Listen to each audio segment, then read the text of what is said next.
আসসালামু আলাইকুম, real village cooking চ্যানেলে সবাইকে ওয়েলকাম জানাচ্ছি। আজকে আমি বানাবো আনারসের চাটনি। একটা আনারস নিয়ে নিয়েছি। আনারসটা আমি পিস পিস করে কেটে নেব।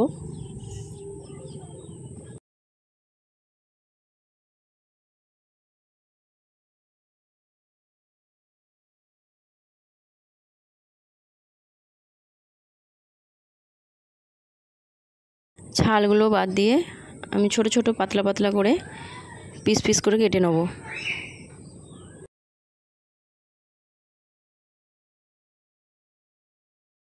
মাঝের এই অংশটা ফেলে দেব,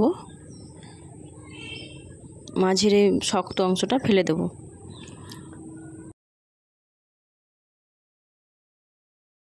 এই রকম ছোট ছোট করে পিস করে নিয়েছি। এর মধ্যে দিয়ে দিয়েছি চিনি, 2 চামচ পরিমাণে চিনি দিয়ে মিশিয়ে রেখেছি। এবার আমি ওভেনে একটা কড়াই চাপিয়ে দেব। এর মধ্যে আমি পিস করে রাখা আনারসগুলো দিয়ে দেবো।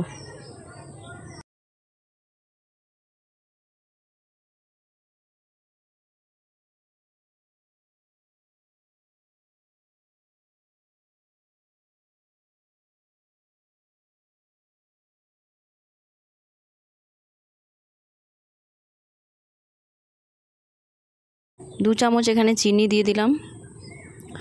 মিষ্টিটা আপনাদের টেস্ট অনুযায়ী দেবেন। চিনিটা দিয়ে আমি কিছুক্ষণ জাল দিয়ে নেব। দিয়ে দিচ্ছি আমি 2 চামচ পরিমাণে জল।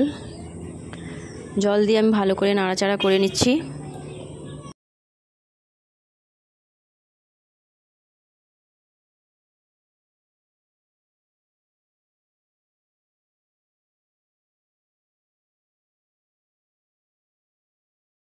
হাফ চামচ পরিমাণে লবণ দিয়ে দিচ্ছি।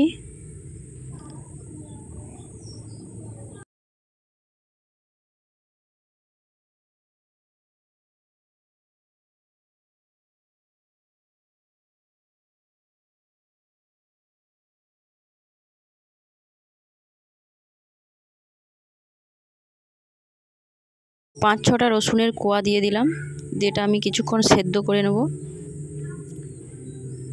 সেদ্ধ হয়ে গেলে এটা আমি মিক্সিতে হালকা করে একটু পিষে নেব, বেশি পিষবো না।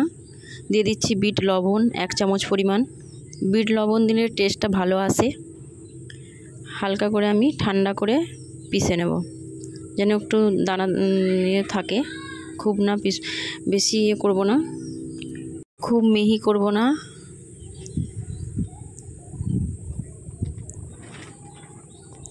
কিছুক্ষণ নাড়াচাড়া করে নিচ্ছি। এর মধ্যে দিয়ে দিচ্ছি চিলি ফ্লেক্স। চিলি ফ্লেক্স দিয়ে কিছুক্ষণ নাড়াচাড়া করে নিচ্ছি।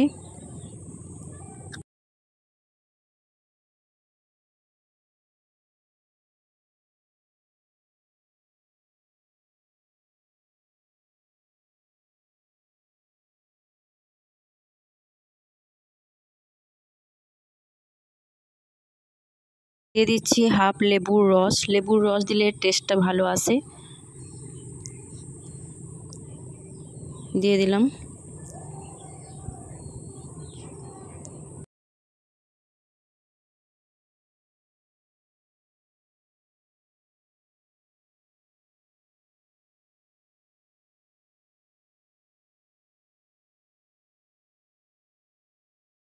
চাটনিটা আমার রেডি হয়ে গেছে। আমি একটা প্লেটের মধ্যে সার্ভ করে নেব।